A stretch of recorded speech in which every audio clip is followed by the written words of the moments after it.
ఆంధ్రప్రదేశ్ ఎన్నికలకు సంబంధించి central intelligence latest survey దిమ్మ తిరిగి బొమ్మ కనిపించేటువంటి రిజల్ట్ని ఇచ్చింది. వైఎస్ఆర్ కాంగ్రెస్ పార్టీకి సెంట్రల్ ఇంటెలిజెన్స్ రిపోర్ట్ ప్రకారం ఎన్ని సీట్లు ఎన్ని ఓట్లు రాబోతున్నాయి, తెలుగుదేశం జనసేన భారతీయ జనతా పార్టీ కూటమి ఎన్ని సీట్లలో విజయం సాధించబోతా ఉంది, ఎవరిది పై చేయి అవుతుంది, ఎవరు ఓటమికి రంగం సిద్ధమైపోయింది అనేది వీడియోలో వివరించబోయే ముందుగా ఇప్పటి వరకు మన ఛానల్ సబ్స్క్రైబ్ చేయని వాళ్ళు ఖచ్చితంగా సబ్స్క్రైబ్ చేయండి, మరో 10 మందితో చేయించండి. ఇక విషయానికి వస్తే మన జలగన్న గారు గత కొన్ని సంవత్సరాలుగా ఫేక్ సర్వేలు పెయిడ్ సర్వేలు ఇచ్చుకుంటున్నటువంటి విషయం మనందరికీ తెలుసు. అయితే ఇటీవల ఎన్నికలు దగ్గరకు వచ్చిన తర్వాత అనేక సర్వేలు ఏవైతే జెన్యూన్ సర్వేలు అనేటువంటి ఉద్దేశం ఉన్నదో ఆ సర్వేలన్నీ కూడా తెలుగుదేశం జనసేన భారతీయ జనతా పార్టీ కూటమి గెలుస్తుంది అని చెప్పి సర్వే రిపోర్ట్లు అన్నీ వస్తున్నాయి. మరోవైపు కొన్ని జగన్మోహన్ రెడ్డి పేమెంట్ సర్వేలు పెయిడ్ సర్వేలు కొన్ని జాతీయ మీడియాలకు డబ్బులు ఇచ్చుకొని మాత్రం వైఎస్ఆర్ కాంగ్రెస్ పార్టీకి అనుకూలంగా సర్వేలు చెప్పించుకుంటా ఉన్నాడు. అయితే ఇటీవల ఐబీ ఇంటెలిజెన్స్ బ్యూరో ఏదో సర్వే చేసినట్టుగా అది వైఎస్ఆర్ కాంగ్రెస్ పార్టీకి అనుకూలంగా ఉన్నట్టుగా సొల్లేశారు. అందులో వాళ్ళు చేసినటువంటి తప్పు ఏంటంటే ఇంటెలిజెన్స్ బ్యూరో ఆఫ్ ఇండియా అంట, అటువంటిది భారతదేశంలో లేదు. ఈ సొల్లుగాలు క్రియేట్ చేసినటువంటి సొల్లు క్రియేటివిటీ. అయితే సెంట్రల్ ఇంటెలిజెన్స్ ఎప్పటికప్పుడు వివిధ రాష్ట్రాల్లో అదేవిధంగా జాతీయ స్థాయిలో కూడా సర్వేలు నిర్వహిస్తుంటుంది. వాటిని కేంద్ర ప్రభుత్వంలో ఉన్నత అధికారులకి అదేవిధంగా ఉన్నతమైనటువంటి స్థానాల్లో ఉన్నటువంటి వ్యక్తులకు అందించడం జరుగుతుంది. ఇందులో భాగంగా ఎన్నికలకు కేవలం నెల రోజులు సమయం ఉన్నటువంటి ఈ పరిస్థితుల్లో సెంట్రల్ ఇంటెలిజెన్స్ చేసినటువంటి సర్వే రిపోర్టు ప్రకారం దిమ్మ తిరిగి బొమ్మ కనిపించేటువంటి ఫలితాలు ఆంధ్రప్రదేశ్లో రాబోతున్నట్టుగా తెలుస్తూ ఉంది. దాదాపు 52 నుంచి 53% ఓట్లతో తెలుగుదేశం పార్టీ జనసేన భారతీయ జనతా పార్టీ కూటమి 140 స్థానాలు సాధించడానికి గ్రౌండ్లో ప్రజలంతా కూడా తెలుగుదేశం పార్టీ జనసేన భారతీయ జనతా పార్టీ కూటమికి ఓట్లు వేయడానికి సిద్ధంగా ఉన్నట్టుగా సర్వే ప్రకారం తెలుస్తూ ఉంది.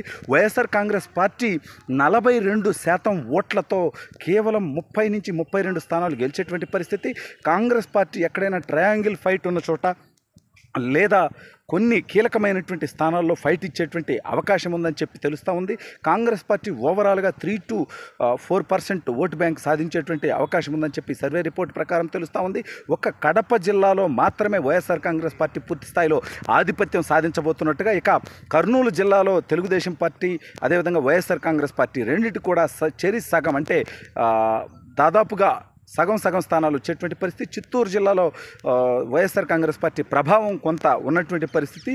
ఇక అనంతపురం దగ్గర నుంచి అనంతపురం కానివ్వండి, నెల్లూరు, ప్రకాశం, కృష్ణా, గుంటూరు, ఈస్ట్ గోదావరి, వెస్ట్ గోదావరి, విశాఖపట్నం, విజయనగరం, శ్రీకాకుళం మొత్తం కూడా తెలుగుదేశం పార్టీ జనసేన భారతీయ జనతా పార్టీ కూటమికి అత్యధిక స్థానాలు వచ్చేటువంటి పరిస్థితి ఉంటే ఒక్క విజయనగరంలో మాత్రం కొంతవరకు మళ్ళీ వైఎస్ఆర్ కాంగ్రెస్ పార్టీ ప్రభావం ఉండేటువంటి పరిస్థితి. అంటే వైఎస్ఆర్ కాంగ్రెస్ పార్టీ అత్యధిక స్థానాలు సంపాదించేటువంటి ఏకైక జిల్లా కడప జిల్లా.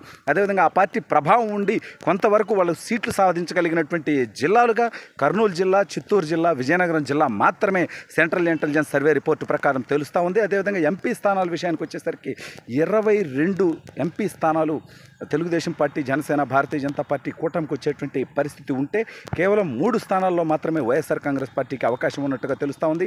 ఆ 3 స్థానాలు కూడా కడప పార్లమెంట్ ఒకటి, అదేవిధంగా రాజంపేట ఫైట్లో ఉన్నటువంటి పరిస్థితి తెలుస్తూ ఉంది. అదేవిధంగా అరకు పార్లమెంట్ ఒకటి వైఎస్ఆర్ కాంగ్రెస్ పార్టీకి అనుకూలంగా ఉన్నట్టుగా సెంట్రల్ ఇంటెలిజెన్స్ సర్వే రిపోర్టు ప్రకారం తెలుస్తూ ఉంది. దీని ప్రకారం వైఎస్ఆర్ కాంగ్రెస్ పార్టీ ఇంకా ఎన్నికలకి దాదాపుగా నెల రోజుల సమయం ఉన్నటువంటి నేపథ్యంలో, దాదాపు 20-25 రోజులు సమయం ఉన్నటువంటి నేపథ్యంలో ఇంకా వైఎస్ఆర్ కాంగ్రెస్ పార్టీ డిగ్రేడ్ అయ్యేటువంటి పరిస్థితి ఉంది. ఈ నేపథ్యంలోనే జగన్మోహన్ రెడ్డి ఏదో ఒక సింపతి కార్డు క్రియేట్ చేయడం కోసమే తన మీద రాయిదాడి తానే ఐపాక్ వాళ్ళతో తన పెయిడ్ డాగులతో పేమెంట్ వాళ్ళతో చేయించుకొని దాన్ని తెలుగుదేశం పార్టీకి అంతగట్టి సింపతి క్రియేట్ చేసుకునేటువంటి ప్రయత్నం చేస్తే అది కాస్త బూమరాంగ్ అయిపోయి గత ఎన్నికలకు ముందు ఏదైతే కోడికత్తి డ్రామా వేశాడో అదేవిధంగా మరోసారి చేస్తున్నాడని ప్రజల్లో పలచనైపోయింది. అదేవిధంగా కడప జిల్లాలో షర్మిల అదేవిధంగా సునీతారెడ్డి ఇద్దరు చేస్తున్నటువంటి ప్రచారం కూడా కడప జిల్లాలో కాంగ్రెస్ పార్టీ గెలుపుకు ఉపయోగపడకపోయినా సరే వైఎస్ఆర్ కాంగ్రెస్ పార్టీని పూర్తి స్థాయిలో వీక్ చేస్తున్నట్టుగా తెలుస్తూ ఉంది. వాళ్ళిద్దరూ మాట్లాడితే నష్టపోతానని జగన్మోహన్ రెడ్డి కడప కోర్టు నుంచి గ్యాగ్ ఆర్డర్ తెచ్చుకోవడం జరిగింది. వివేకానంద రెడ్డి గారి యొక్క హత్యకు సంబంధించినటువంటి అంశాలు సునీతారెడ్డి గారు, షర్మిల గారు, చంద్రబాబు నాయుడు గారు, పవన్ కళ్యాణ్ గారు, లోకేష్ గారు వీళ్ళెవరూ మాట్లాడకూడదని. కానీ రఘురామకృష్ణరాజు గారు, నేను, మిగిలినటువంటి ప్రశ్నించేటువంటి గొంతుకలు, రాష్ట్రంలో ఉన్నటువంటి ప్రజలు, ప్రజాస్వామ్యవాదులు, ప్రతిపక్షాలు, మీడియా ప్రతి ఒక్కరు కూడా మాట్లాడొచ్చు. అయితే మాట్లాడేదేంటి, కడప ప్రజలకి, పులివెందుల ప్రజలకి పూర్తి స్థాయిలో తేలిపోయింది. జగన్మోహన్ రెడ్డి హంతకుల్ని కాపాడుతున్నాడని, అవినాష్ రెడ్డి అండ్ వాళ్ళ కుటుంబ సభ్యులే ఆ హత్య చేశారని, వాళ్ళని జగన్మోహన్ రెడ్డి ప్రొటెక్ట్ చేసుకుంటూ తల్లిని చెల్లిని కూడా పార్టీ నుంచి గెంటేశాడని, ఆస్తుల్లో కూడా చెల్లికి అన్యాయం చేశాడనేది వాళ్ళ కడప జిల్లా వ్యాప్తంగా చర్చ జరుగుతున్నటువంటి పరిస్థితి. ఈ నేపథ్యంలో జగన్మోహన్ రెడ్డి ఓటమి ఘోరంగా ఉండబోతా ఉంది. అయితే ఇప్పటికీ కొంతమంది ఐఏఎస్లు ఐపీఎస్లు జగన్మోహన్ రెడ్డికి ఊడిగం చేస్తూ కులం కోసం కొంతమంది, మతం కోసం కొంతమంది, డబ్బు కోసం కొంతమంది, ప్రలోభాల కోసం కొంతమంది చేస్తూ ఉన్నారు. అయితే జగన్మోహన్ రెడ్డి గతంలో తప్పుడు పనులకి సహకరించినటువంటి ఐఏఎస్లు ఐపీఎస్లు మంత్రులు శాసనసభ్యులు అనేక మంది జైలు పాలవటం జరిగింది. ఇప్పటికీ కోర్టుల చుట్టూ తిరుగుతూ ఉన్నారు.